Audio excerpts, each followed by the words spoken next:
if you can convince one person to be 100% pro-Palestine, that is an unbelievable success. So now we have a joke happening, right? We have a Palestinian and an anti-Zionist Jewish walk into a podcast studio. You know, we have seen the end of the world many times over. People in Gaza are watching the end of the world every single day, and they are still having children. That's proof of survival. We should make it very clear that those are two people that worked in the Israeli embassy, one of whom definitely served in the IDF. And his poster was very pro-genocide. Mrs. Rachel got put on the New York Times, called like a Hamas supporter and all this. What do you have to say to her? She is very focused on doing the right thing. And I don't know that there's anything that anybody can say about her or to her that will deter her from continuing to advocate for Palestine. I don't think it should take you watching 300,000 people to die to, finally decide that, oh, actually, yes, this is wrong. So a free Palestine is, for me, and again, this is coming from somebody in diaspora, so whatever Palestinians in Palestine want is what a free Palestine should look like. Well, I have a question for you. How important is it to have anti-Zionist Jews as part of the movement? It's so important because I am not doing any more work for the Jewish community.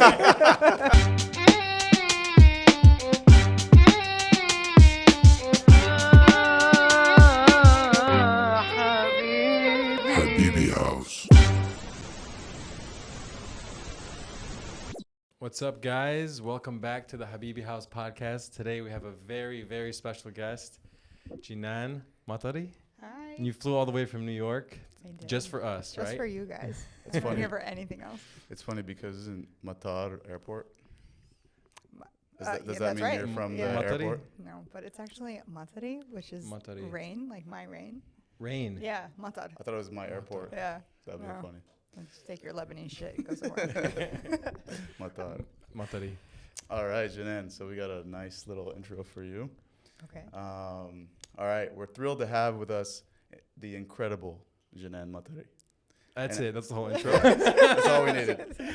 An artist, activist, storyteller, journalist, and most importantly, a Palestinian mother who's redefining what it means to be a force in both the creative world and social justice spaces. Jenan's work focuses on cultural preservation, challenging the status quo, and using her platform to bring attention to the voices and stories that need to be heard. Whether she's making waves with her unique projects or advocating for change, Jenan's approach is as bold as it is inspiring. Grab your shai, your ahwe, or whatever fuels you, because this conversation is one you don't want to miss, because hell hath no fury, like an Arab mom. Welcome, Jenan Matari. That was pretty incredible. Did you write that? You That's know, awesome. a little sprinkle of robots here I and love there. that. And then we got to say, the sponsor plug as well. We got Jenan in some chorus right now. Yeah, this is chorus. I always got to show Yeah. it back. I love those wings. And this episode is proudly brought to you by Chorus, a premium streetwear brand redefining tradition through fashion. Founded by a Palestinian designer, Chorus merges heritage with modern style in its debut collections of hoodies, t-shirts, and sweatpants. Each piece is crafted from luxurious Pima cotton and inspired by the timeless beauty of the Tatriz embroidery, as you can see on there. And it's designed in NYC and produced with an Arab-owned supply chain. So Shout out to Chorus and get yours today. Habibi20 is get the code yeah, for Habibi 20% 20 off. for 20% off. Go get it. I love it. The material's so nice. that The Pima designs cotton are really nice. Yeah. Apparently, you can wash it like a million times and it's And it still doesn't shrink? Yeah, it's like intact. Quality. So yeah, it's great quality. That's all we do here at Habibi House. You know what I mean? All right, so let's get into it. Okay. You're Palestinian. Yeah. When did you find Give out? it away. When did you find out when you're you're Palestinian? That's a good question. Obviously, I always knew that we were from Palestine. I don't think I fully understand what it meant to be Palestinian until I was in my early 20s. Really? Yeah. Why? I always tell the story. I was raised to be just the average American kid. I'm first generation born to my family here in the States, but technically second generation raised. So my parents are immigrants, but they came here when they were very little. And so I had like a very average American upbringing. I thought that I was white until I was 23.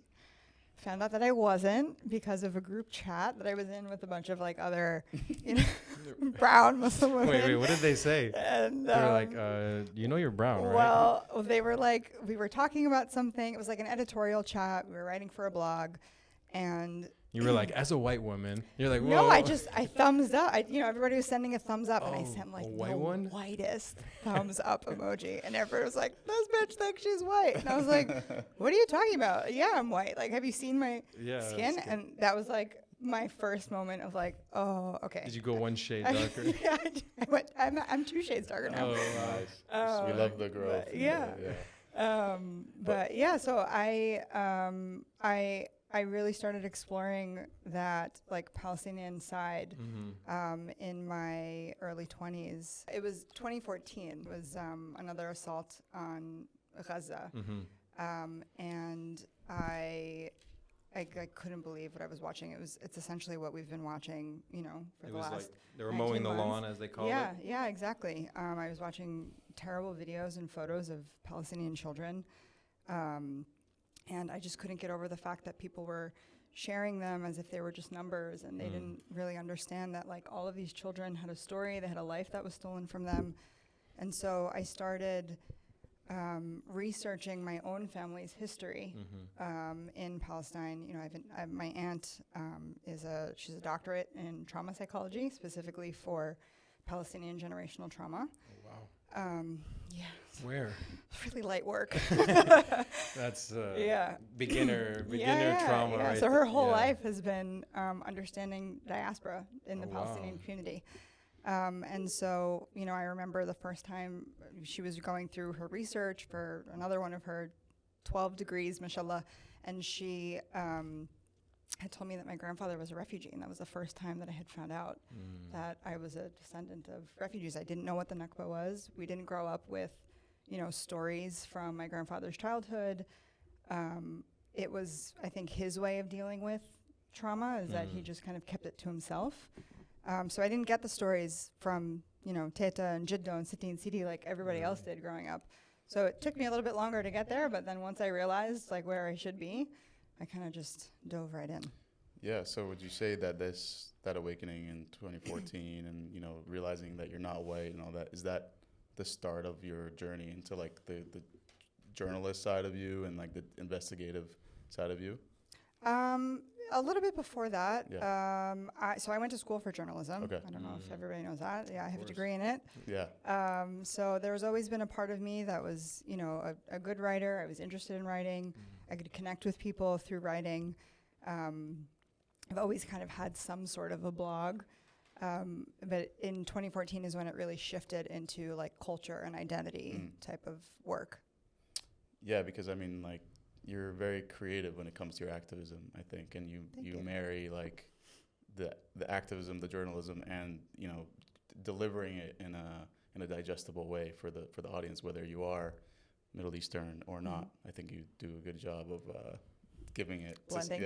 Blending it. So Thank you. then you have like you're just like one page, like word posts that is just very straight to the point. So, Yeah. Thank you. Yeah. I was always very bad at like Sugarcoating things. Yeah, just like fluff. Yeah. You know, like every time I would write, like, you know, with the journalism degree, you have to write so many papers and they have to be a certain length. You have to have a certain amount of words. And I was like, I don't understand why I have to give you this paper with 10,000 words when I can say exactly what I have to say in 500. Sure. I could beat through all of the, you know, the fluff. I don't have to give you all of these like filler words. Yeah. I mean, they literally call them fluff pieces. Right? Yes. Yeah. Yes. I mean, you just posted, I think you said put 14,000 kids, right? Yes. And that's... Yeah, staggering numbers. And that's at least, all those numbers are always like the bare minimum, right? Yeah. It's Yeah. never It's like, what they're able to record. Yeah. Yeah, but for some reason, I mean, I guess there was like a little bit of a benefit to like growing up thinking that I was like the average American, because I think I understand how the average American mind works now because of it. Yeah. All the things that distract it, all of the things that like interest it, how I can catch its attention and kind of keep it there. Yeah. So I have used it, you know, to my benefit. Talking about distraction, we have some emergency topics. Okay. I mean, what the heck happened last night? We had Israeli embassy, DC. Like, can we Yeah. like unpack that real quick or real long? I don't know. It's like some people are saying it's a false flag. Some people are saying, it's just, rogue actor. So Yeah. Rest in peace, first of all. Who? Cool. People died, right? Oh, I don't know. Oh. Allegedly. I didn't see any bodies. I will say there are enough false flags for this to be everybody's first thought. Sure. I read something that I really connected with. Actually, I read it while I was on the plane. And it was saying that we should be very cautious to label things as false flags when something like this happens. People did it also with, Luigi. And instead, we have to be just very mindful that when people are watching this extreme violence, because we know that this happened in the context of Gaza, that we as a society have to expect that when the law is not being upheld and when all of these systems that we've been taught and made out to believe are put in place to protect us and to stop these atrocities from happening, when they're not doing those things, we have to expect some sort of societal dissent and retaliation. We've seen it almost in the past couple months. When did Luigi happen? It feels like it's forever ago. I have no concept of time anymore. But with Luigi, with Rodney Hinton, and then now with Elias Rodriguez, all targeting different aspects of systemic oppression, right? You have like the medical industry, you have police brutality, and you have now Gaza, and they're all tied together. Yeah. And is this just the natural progression when like the law is just not being upheld?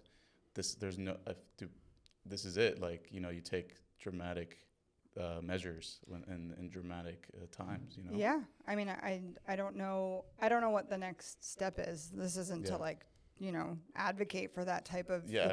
But I'm also not in a position to tell anybody what's right or wrong when it comes to trying to stop a genocide. Yeah. Yeah. It's the most drastic way of bringing. You obviously with Aaron Bushnell, self-immolating. There too. Yeah. So like, I don't know if it's just because we have a lot more, access and we feel like it's happening more, but I do feel like people are just not standing for it anymore. Yeah. I think everybody has a breaking point. Yeah. It's different for everyone, and it is, it comes to life in different ways. So all of the very drastic things that people are doing to get their point across, I always think of like how much pain someone must be in, and it takes a lot to do something that drastic. So and then as you said you are good at writing, and then I'm sure you look at the media spin of everything, right? So you have, there was an incident in Miami where a Jewish person shot 2 Israeli people thinking they were Palestinian. Yeah. And then like that kind of fizzled out. I don't think it wasn't really mainstream too much. And then this happens, and now it's like it's gonna be this. Everyone's afraid that this is gonna be where the state really uses this idea to crack down on people. Yeah. So I think they're trying to criminalize saying Free Palestine. Is that what they? Yeah, you had the Polish guy that's running Israel. He's Polish guy. the guy from Philly. That's right, Ben. A good old Ben. Milanowski, right? Is that the name? He's Milikowski. He's saying literally that he's equating Free Palestine to like the new like Nazi slogan essentially, and it's hilarious to see like they're just grasping at straws now. That there's no, at least growing up, you saw like they were at least creative with it. Now they're just like saying, they're getting lazy. Yeah. Well, before they had a problem with From the River to the Sea, right? Because they said it was genocidal. Yeah. But now, because it was for them. Did you know that? Tell me about it. Yeah. So if you understand the history of propaganda, you learn that all of it is recycled. So when we say From the River to the Sea, we mean freedom, liberation for everybody within the borders of Palestine, historic Palestine. Even Jewish people. Everybody. Just Yes. I know I have to Exa- sometimes yeah, say yeah. the Yeah, words you so have that to people say can it. understand. Yes, everybody. And so, but if you... But they took it as saying kick everyone out and kill people and all that, right? Yes, because that's what it means for them. So Yeah. colonizers, we can go into like American this history phrase briefly. was used before, is Yeah. what you're saying. Yeah, I've yeah. heard that before. So like there's a song that we teach kids in American schools, and there's a phrase in it that says, it's "This land is your land, Yeah. this land is my land." And there's a lyric that is "From sea to shining sea." And for European settlers, it was complete domination of indigenous lands and people from Pacific to the Atlantic. So that was used for the conquest of And America from sea to sea. like propaganda, like I said, is consistently recycled throughout history. Yeah. And so when they hear indigenous people calling for liberation from the river to the sea, it triggers this like weird colonial trauma from them that they've enacted on other people. Right.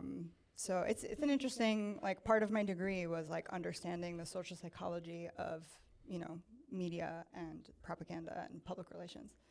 So then they had a problem with that, and now they just have a problem with saying free. With everything. With Yeah, just yeah. being free. With free. With free? With freedom. Yeah. Free Palestine. Yes, free Palestine. All day, every day. Let's get into being a Palestinian mom. Yeah. I mean, you're a mother, you're a powerful advocate for Palestinian rights. How do you navigate the emotional and psychological toll of being both a mom and a Palestinian woman in a world that often feels stacked against your people?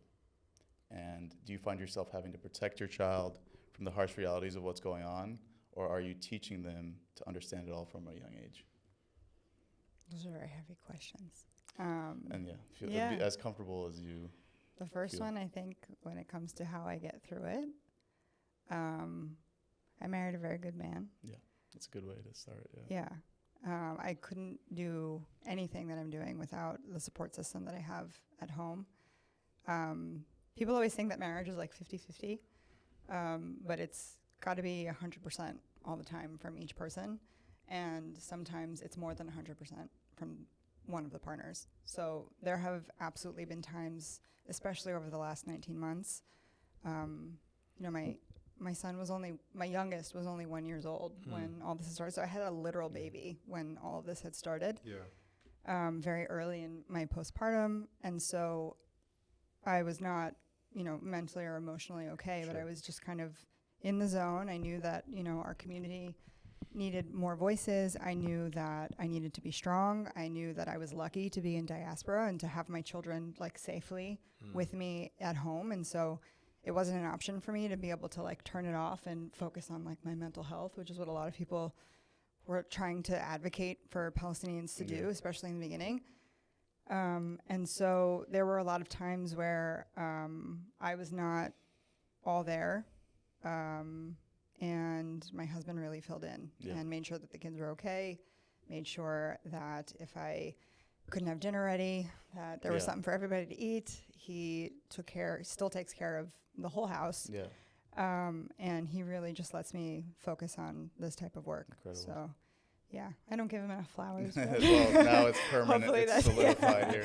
But Yeah. and then one step outside of like the nuclear family, like the like the immediate family, you have the community, right? Yes. You need to be able to lean on community. Even your sibling, you have Yeah. Zach Matari, Yeah. the homie. I wish he Yeah. was here, but he's like traveling to Yeah, Norway and I stuff. know. He's a rock star, but you got to have that too. You got to be able to when you. I keep saying, well, it's been said to me, and I've been really trying to apply. Is like when you need to recharge, you got to lean on community, and that's pretty much one of the only silver linings of the past 19 months is that the community really came together. Like I've never seen anything like this. So Yeah, I'll agree. yeah. I've met some of my best friends in the last 19 months doing this work with some people. So yeah, it sucks that this is how we all had to find each other. Yeah. But like you said, a very unfortunate silver lining. It is bittersweet. Are there a lot of events in your neck of the woods, in like the East Coast? Like Yeah, I mean, I'm not too far from Patterson. Okay. So if you don't know what Patterson is, it's basically Little Palestine in New Jersey. Oh, that's nice. Yeah. So a very large. Pastures, Yeah. There's something there, Palestine. Yeah. Yeah, I grew up around the community, not fully like immersed in it. There was definitely still a little bit of a disconnect there. But I'm finding my way back, and, I'm finding community in where we are now. And I'm grateful to have, like you said, my extended family, my parents, my brothers. Actually, I have another brother that nobody knows about, but I think he likes to keep it that way. Good for him. Yeah. And yeah, I just, my in-laws are incredible. I'm just very grateful to have the support system that I do, and everybody has really filled in where they saw gaps or where they saw that I was slipping and just really needed help. And I think it's really important to acknowledge the people that allow us to do the type of work that we do.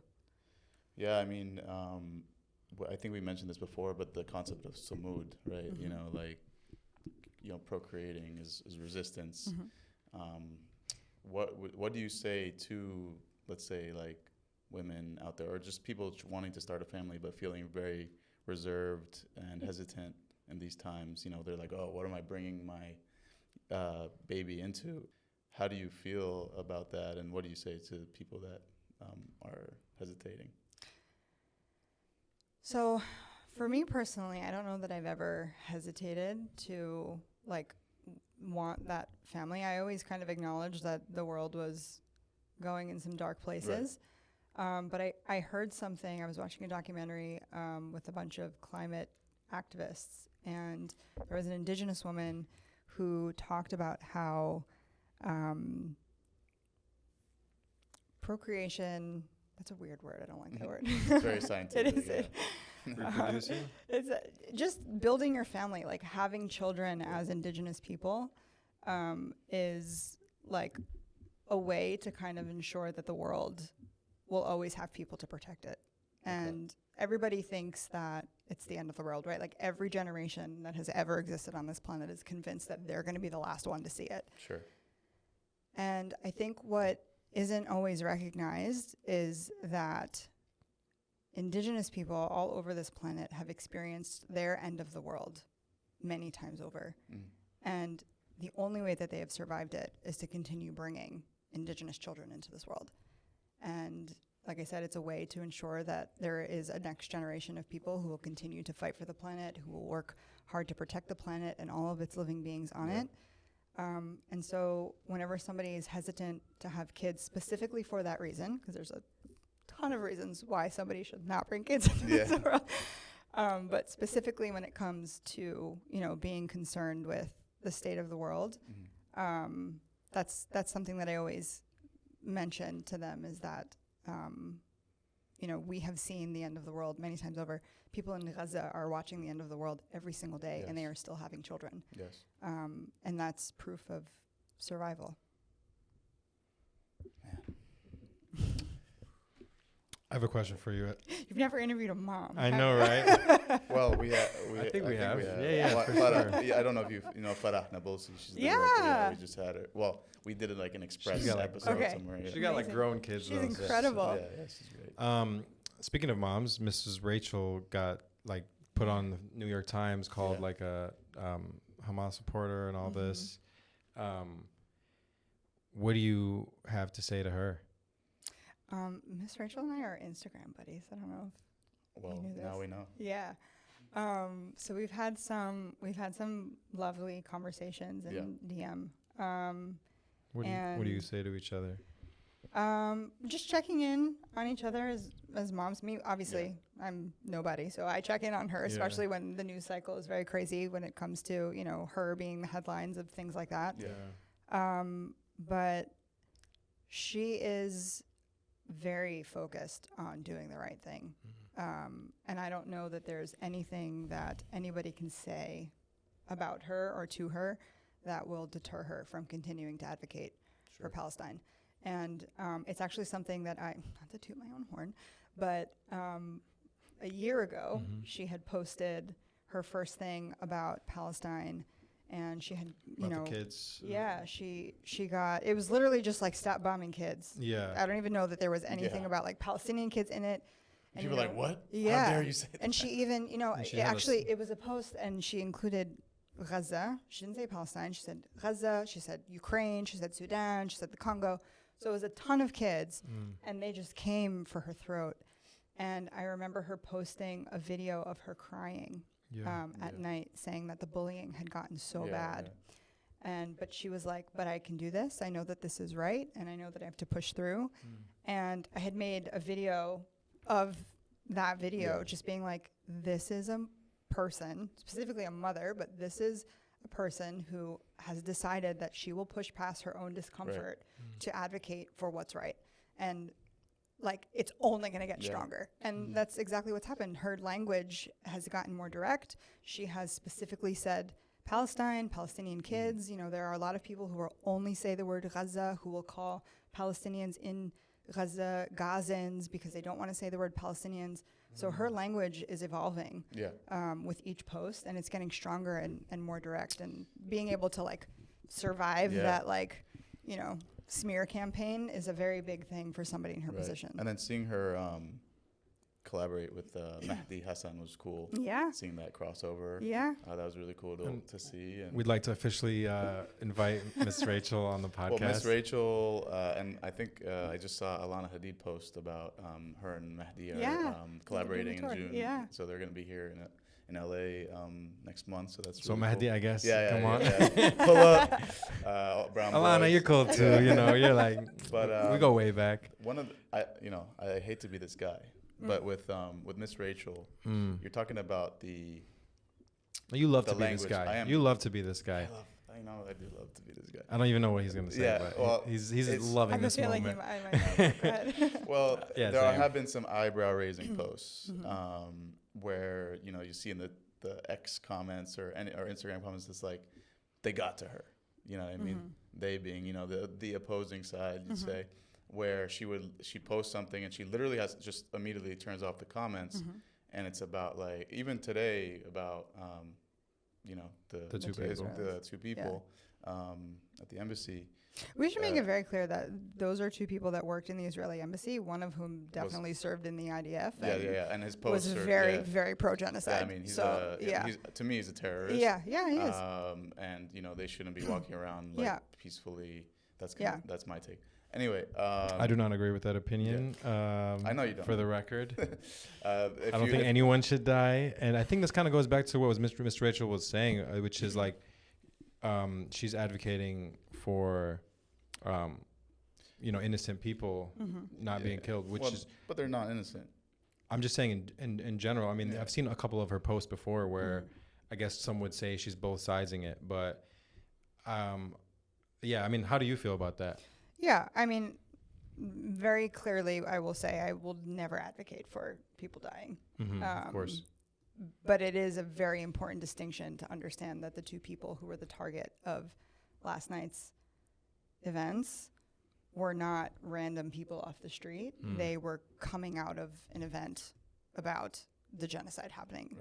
Right. And they are a part of the governing power that is enacting this genocide. So that's what I'll say about that. Yeah.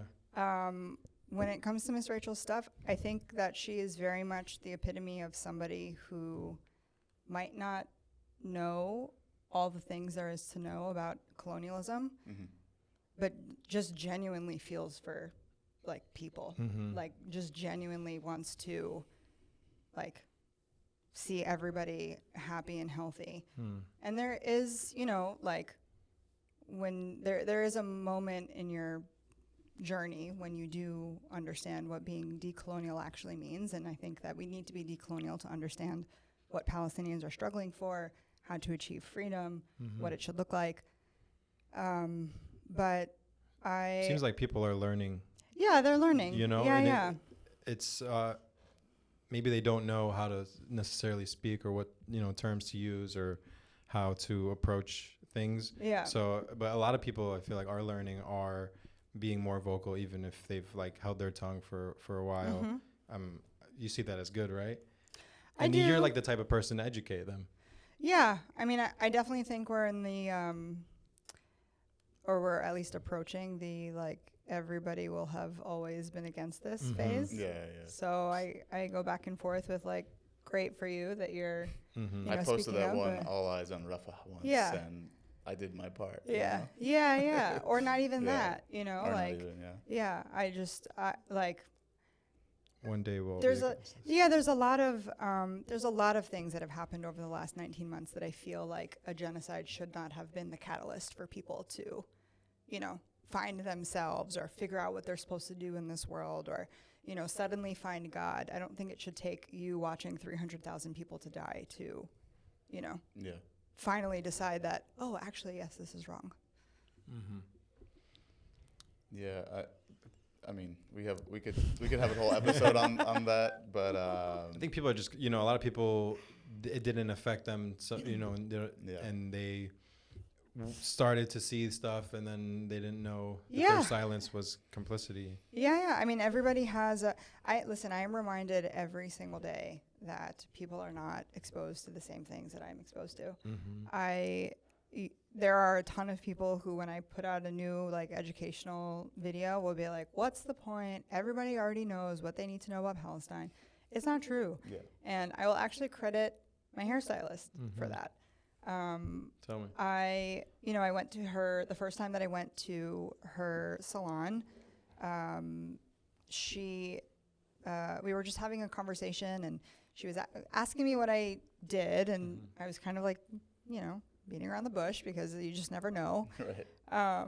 Been burned before. And so when it got to, you know, who I am and what I do and where my family comes from, she was like, you were afraid to tell me that you were Palestinian? And I was like, yeah, girl, do you know how people feel about Palestinians these days? And so we just got into, a lovely conversation. And I was like, I am at a point where I understand that everybody has a different starting point for education. And so I was like, what do you know about Palestine before I start talking, so I know where to start? And she was like, look around my salon. There's like these neon signs with like Taylor Swift quotes and Taylor Swift playing in the background. And she's like, what you see in here is what I see on my Instagram feed. It's what I talk about with my friends and my colleagues. So I know nothing. Okay. And this was Taylor Swift. And this was like 15 months into the genocide. And so I was like, okay, I can respect that. So she was like, start from the beginning. So I literally started from the beginning. We talked about colonialism. We talked about the British mandate in Palestine. We talked about how Israel was created, why it was created. We talked about how our taxes are going, you know, to fund everything that we're watching. We were going into what AIPAC was. And so a whole crash course. Yes. And it was just a good reminder for me that like this country and this American society, Western society, whatever you want to call it, is literally designed to make sure that you don't know anything about what actually matters in this world. And again, going back to this is the average American mind. I once had it. I know what distracts people. I know what they would prefer to be watching or listening to than, you know, watching our suffering. And it's just it's a good reminder for me, which is why I always tell people, you have to do your work online. You have to also do it in your real life. You have to be able to figure out how to translate whatever work you're doing on the internet into your real waking life. If you can convince one person in your real world life to be 100% pro-Palestine, that is an unbelievable success. Just one person. And there are people that I've had in my life for 30 plus years that I haven't gotten to be 100% pro-Palestinian. That means everything from... what does that mean? Yeah, that means everything that requires Palestinians to achieve liberation. That is us achieving all of our land back. That is acknowledging the importance of Palestinian resistance. That is respecting, you know, Palestinian culture and tradition and understanding the importance of things like tatriz, right? Like, if you can get somebody to really get on that page with you, you have made such a difference in the world. I'm seeing a trend. There's people wearing and saying things like, I support military intervention to stop the Gaza genocide. Like, I think we've reached that point where people are just saying it out loud. I'm seeing that everywhere. There's a lot of veterans that are on that. And, you know, touching on what you just said a little bit earlier, you said something about, you know, somebody saying like, why does it matter? Like, are you tired? Mm-hmm. How do you keep fighting? Like, what keeps you motivated to pursue justice? One, because it's the right thing to do. Yeah. My faith and just the way that I was raised, I was always told to do the right thing, and this is the right thing. And two, I have children. Yeah. I gotta like raise people in this world that everybody likes to talk about how shitty it is, and I need to figure out how to make it better. I'm already behind in how I thought the world would be by the time I brought children into it, and so I feel like I'm definitely trying to play catch up. But I don't want them to grow up in a world where, the reason why I was raised to think that I was a white American was for safety purposes.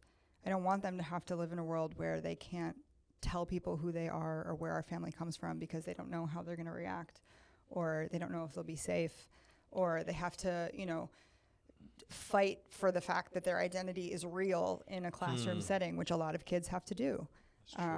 So yeah, there's a lot of work to be done, and I think for me, having children just is what keeps me focused because they're growing up very quickly. Yeah. So I got to fix a lot of stuff really fast. Well, do you have any advice for people that don't have children? Go have some children. Do it for other people's kids, please. Do it for the future generations, No, I really believe, for me, I call it diaspora debt, I think. Diaspora what? Diaspora debt. Debt. Yes, Like this is my debt to my people. Yeah. I get to live this comfortable, privileged life because my grandfather went through this. Yeah, I like that more 77 than years ago. survivor's guilt. Yeah, no. I don't know that we have, like, if you talk to, again, if you talk to, psychologists, that they'll tell you that it's not survivor's guilt that we're all feeling. We owe it to our community that is holding it down back home to do whatever we can with the privilege that we have been afforded because of where we are in this generational timeline, right?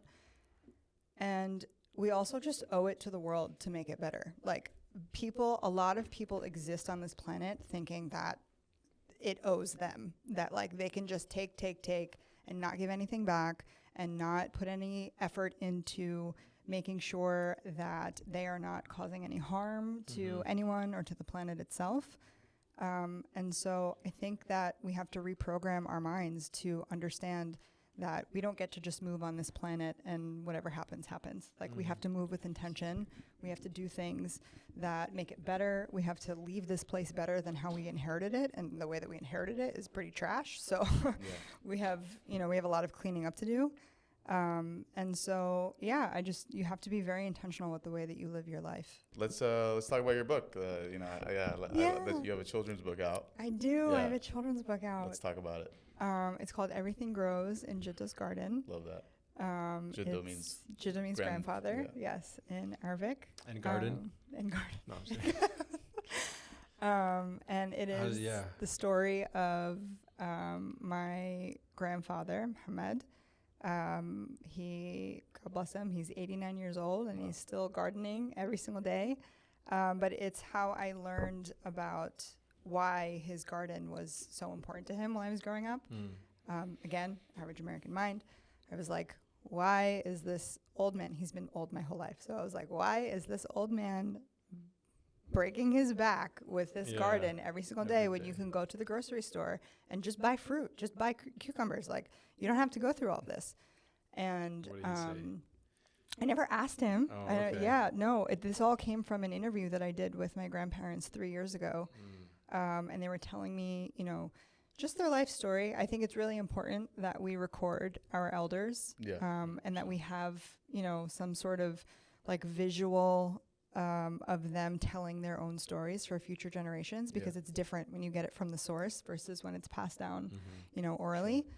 And so I was just, recording our family history. I wanted to know what their life was like pre-Nakba. I wanted to learn what it was like post-Nakba.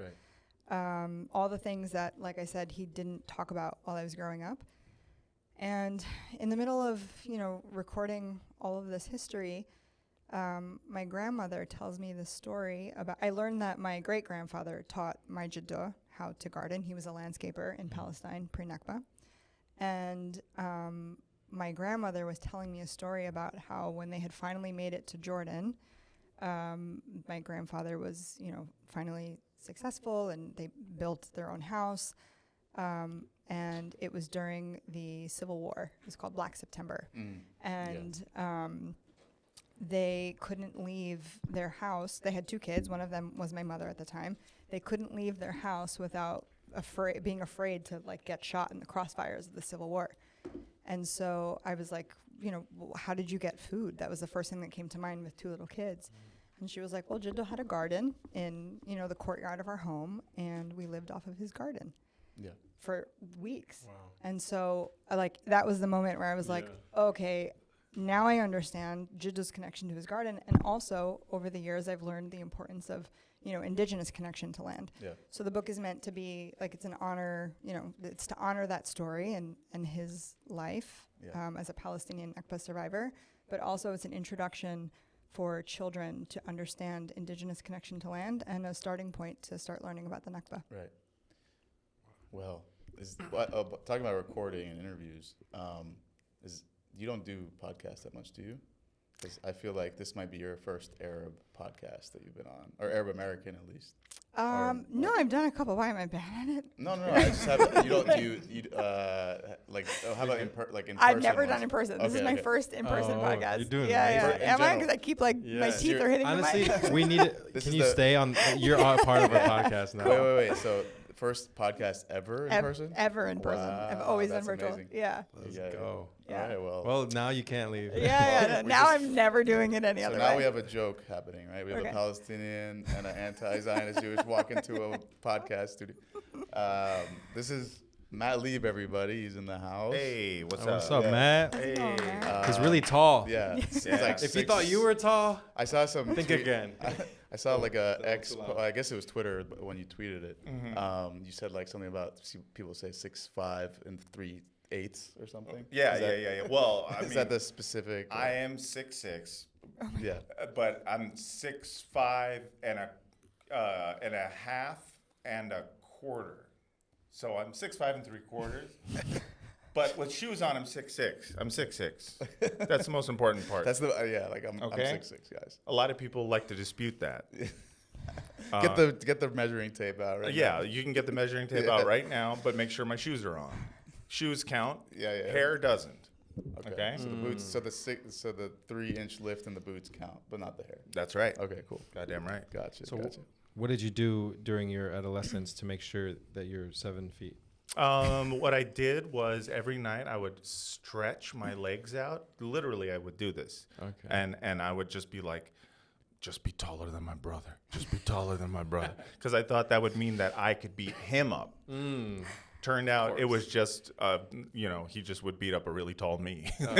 Turned out I'm just receiving punches from down. it was crazy. Is growing up in a Jewish household the same as an Arab household, you'd say? I mean, I don't know. Did your older brother beat the shit out of you? I am the older brother beating the shit out of the younger brother. All right. So, well, now I'm sorry. afraid. It's probably like drama. What was your upbringing like? My upbringing in general, I mean, it was, I grew up in West LA.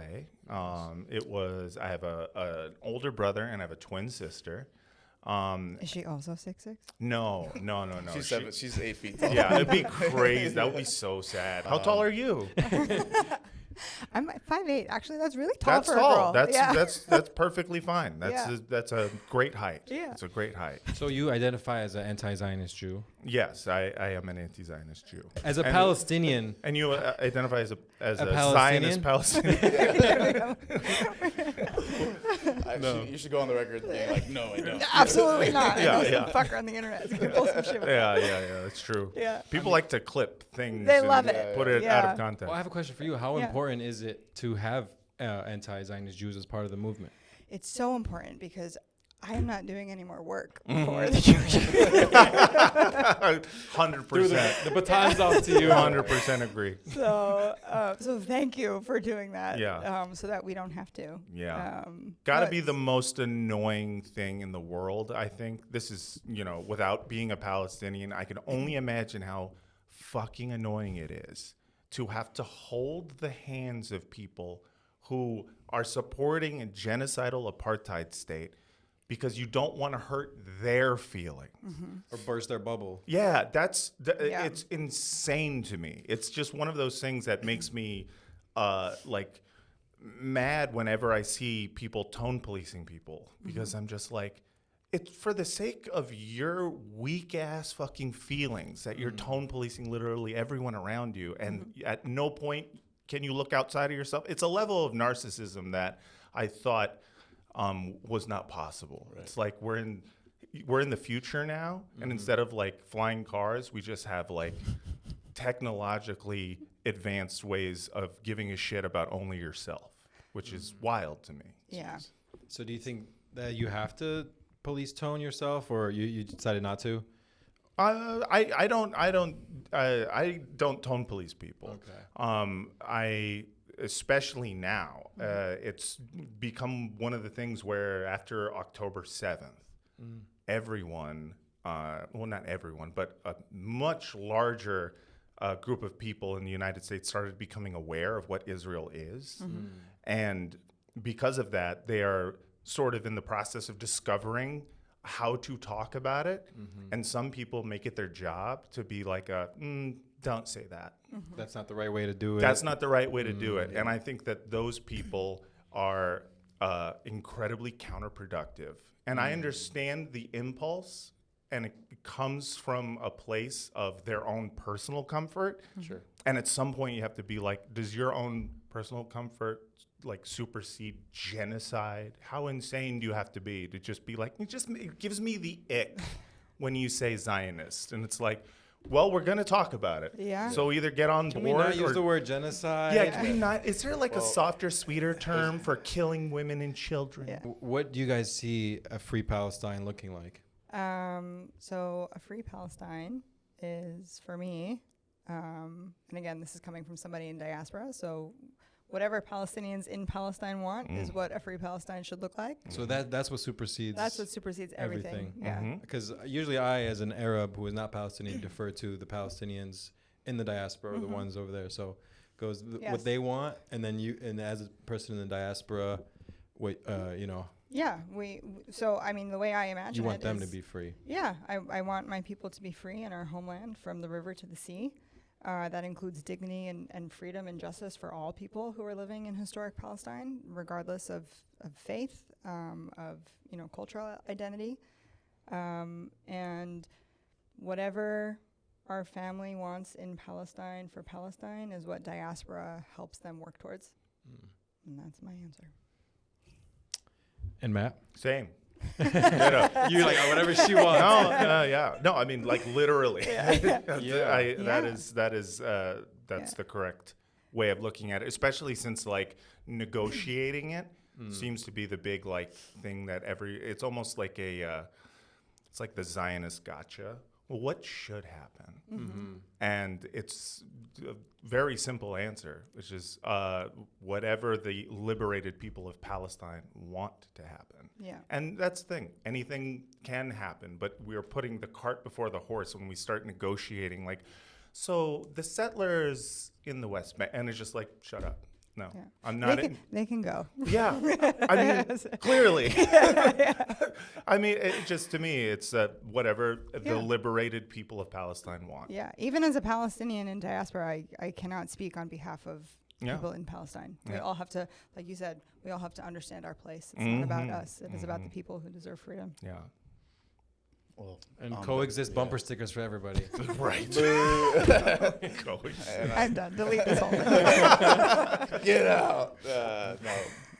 Well, Jenan, thank you so much. Well, the first thing is, thank you for coming. And sorry, I didn't mean to go interrupt, but I think, conversations like this, dialogues like this across the table with Palestinians, with Jewish people, with people in diaspora, with people that just, don't know how it's gonna, what's gonna happen, but we want it to be better, So thank you for, being a voice for your people. Oh, it's my honor. Thank you for literally getting off the flight and coming straight to the My studio. pleasure. I And won't then do that for you're- anybody yeah. else ever. You heard it here first. Habibi House exclusive. But yeah, Jenan, I appreciate you so much, and I hope that your first in-person podcast was Yeah, this was everywhere. cool. Yeah, I don't want to do Yeah. it over computer Awesome. anymore. So much better. Yeah. Go get her book Yeah. too, Yeah. like, for your Get your kids. Yeah, book, please. get Your get my book. nieces. Get your chorus Yes. merch. Remember Habibi 20 for 20% off, and that's a wrap. Awesome. All right. Thank you. Yeah, let's cut it. Guys, how was that? Yeah. Good? It seemed How did you feel? It was good. I felt good. Okay, then I Don't feel get me in good. trouble with Miss Rachel, though.